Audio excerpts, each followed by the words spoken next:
Почитувани, пред неколку дена јавноста беше запознаена со случај кој повторно ја разобличи вистинската состојба со заштитата на бремените работнички во Македонија. Според наудите на Комисијата за спречување и заштита од дискриминација, само 2 дена откако работодавачите дознале дека нивната вработена е бремена, започнале дисциплински опомени, притисоци и обиди таа спогодбено да го раскине работниот однос.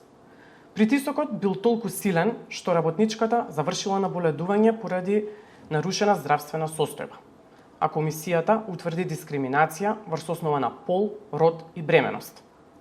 Во изминатите години јавноста веќе беше сведок на случаи во кои бремени работнички остануваа без работа поради непродолжување на договорите за вработување, на деградирање по враќање од породилно отсуство и на други форми на дискриминација поврзани со бременост и мајчинство.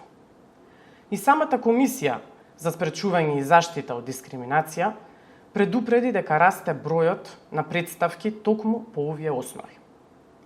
Токму затоа, Левица годинава предложи измени на Законот за работните односи, со кои ќе се зајакнеше заштитата на бремените работнички и ќе се спречеше злоупотребата на договорите на определено време. ДПМН секако ги одби. За жал, ова не е прв пат ДПМН да покаже чии интереси ги става на прво место. Кога стопанските комори и големите работодавачи бараат даночни олеснувања, субвенции или нови поволности, владата секогаш е подготвена за разговор. А кога работниците бараат поголема правна заштита, тогаш слушаме дека не треба да се оптоварува стопанството. Тоа е суштината на нивната политика.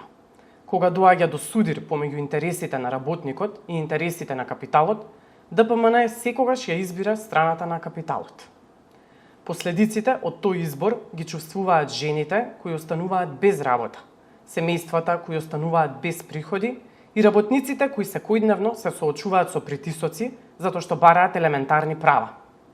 Левица повторно ги повикува ДПМН да ја напуштат оваа политика и да ги прифатат законските измени што ги предложивме.